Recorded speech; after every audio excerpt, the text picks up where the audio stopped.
Hello, you beautiful people. So today I wanted to talk about my trip that I went on to the Amazon that actually is the driving force as to why I moved here. So when I was 18, I might have been 17, but I think I was 18.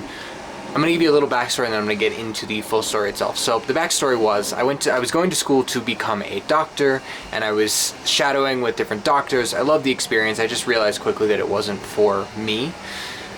And at that time, I was also volunteering and eventually managing an ayahuasca church in the US. That I started managing earlier, like 17, I want to say.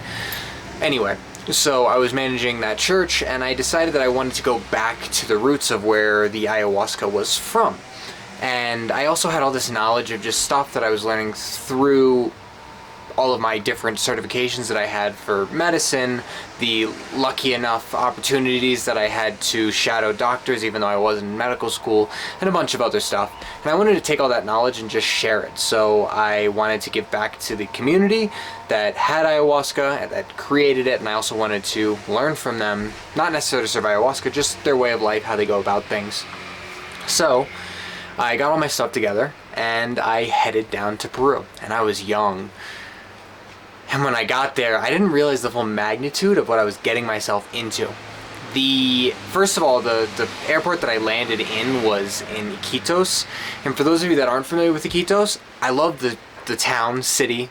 It's nice people, lots to do as far as like going into the Amazon and experiencing the culture of Peruvians, jungle indigenous people from Peru. I don't know the right way to put those words together, but you get what I'm saying. It's a really cool place to visit.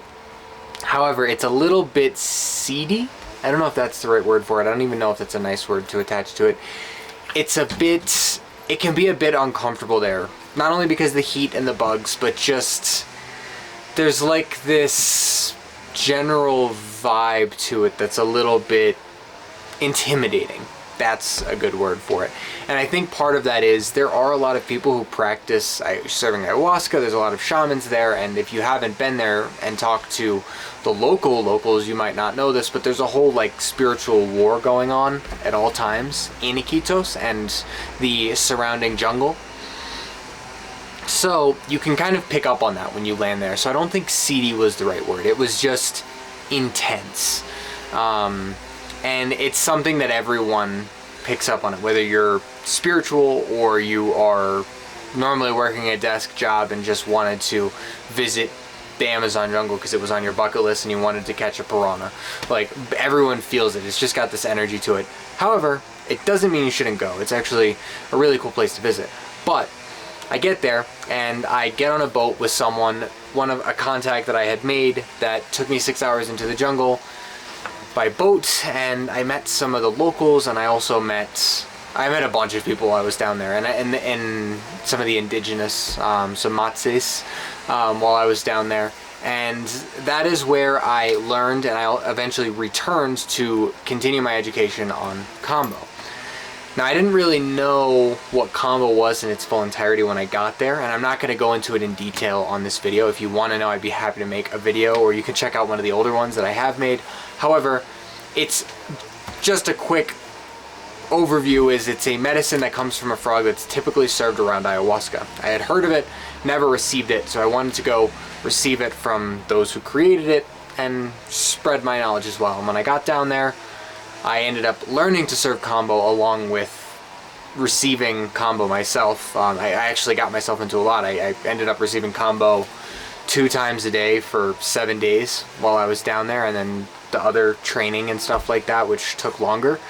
So yeah, I was down there for a while, and there was a lot. I did a lot while I was there. I would do Kambo in the morning, some sort of help the locals out with something like clearing their fish traps, getting the anacondas out of their fish traps was usually a daily chore, because they'd have these big nets in the water that were just below the surface, just low enough that the boats could pass over them.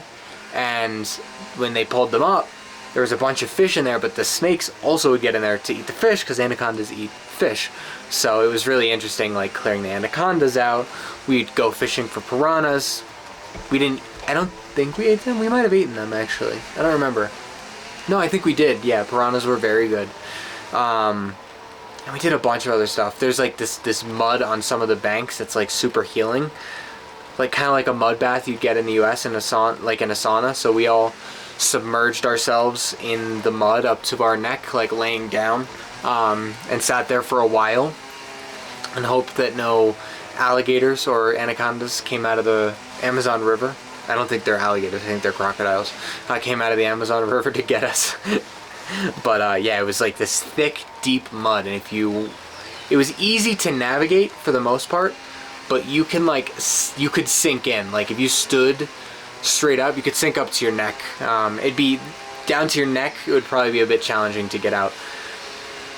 But what I learned in the jungle, which is I guess more probably what you want to know, maybe you want to know about all the cool stuff you can do, but what I learned in the jungle was that the way that we live life in the US is, first of all, life can live anywhere. Like life springs up anywhere, and I know we kind of know that because you'll see like grass growing out of the cracks of concrete, like in between the cracks of a concrete sidewalk and stuff like that. Like we kind of know it, but it's really interesting. The things in the US that we need to survive in the jungle, they don't even have. And I'm going to put need in quotation marks. It's a very different way of life, and it's very rewarding. It was very good to visit and see life being lived that way and enjoying it and experiencing it. And it would be really cool if more people were able to see that. Now, I want more people to see it, but I don't want more destruction to happen to the Amazon jungle. Although the jungle around Iquitos isn't in too much danger. They've got a lot of foliage and stuff like that. I do want more people to visit, and every once in a while when I need more combo, I actually go down to the Amazon jungle myself, and I collect the medicine, take all the sticks, keep them, and use that medicine to serve, which is really cool. Finding the frog, which usually is up a tall tree, and collecting it and, serving combo the way that the people that live there would have. And receiving teachings from them was so amazing too. I think down there, they're not as negative about certain things. There's not as much of an exchange.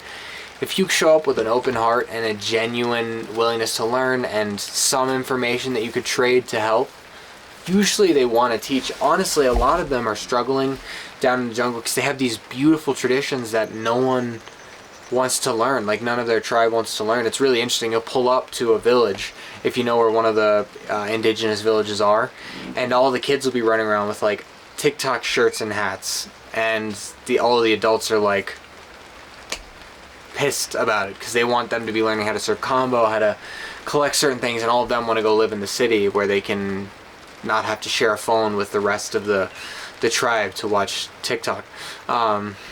And it's so funny too, because you'll see like 10 Peruvian children all surrounded around a phone waiting for it to load, and they don't have good service out there in some places. Some places don't have any service, but some villages do have service, and the ones that do, they're like waiting at the edge of the village, hanging over the river, like waiting for it to load, watching like 5 seconds of it, and then waiting like 10 minutes for another 5 seconds to load, and they'll wait and they'll just watch the same video over and over and over again until they're ready to move on to the next one, and they'll spend the day trying to do this.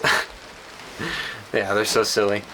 Anyway, yeah, it's such a cool experience. Even here in the mountains where I am now, there's a lot of people who still live very much the way the indigenous had. You could even consider them indigenous. Like, they have their own language that's apart from Spanish, that is not recognizable if you speak Spanish. It's like a whole different thing. To me, it almost sounds like a mix between Chinese and Russian. But there's probably someone who studies languages that can sort it better than I can. That's just what it sounds like. I know a few words. It's got like this hard... Yeah, it's like a hard language, like the sounds and stuff you make with your mouth and everything. But yeah, but if you really want to visit Peru and you're not really sure when, how, why, what to do, I do run retreats here, and I have one coming up in July. I'll put information about it in my comment down below. But if you're interested in something like that, I'd really like to have you and show you around Peru.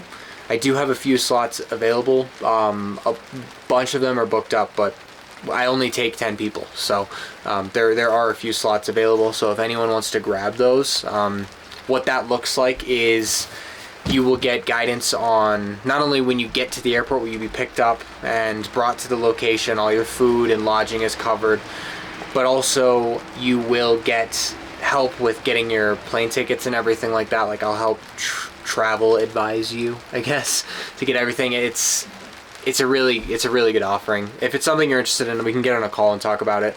But otherwise, if you're struggling, because I know a lot of people are struggling out there right now, I do have a Patreon that's only $10 a month where we get together as a group like once a month. And I'm trying to add more. I'm actually going to be adding more classes soon, but where we just get together as a group and talk about the things that are weighing on us, the things that are holding us back, and just generally trying to move forward in life. It's a really nice group. So if coming to Peru is not on the table, but you do want to learn more about Peru and you want to like move forward in your life, and I'm sure you are, but just more with a group of people who are trying to do that, a community of people that are trying to do that, you're welcome to join the Patreon that's down below.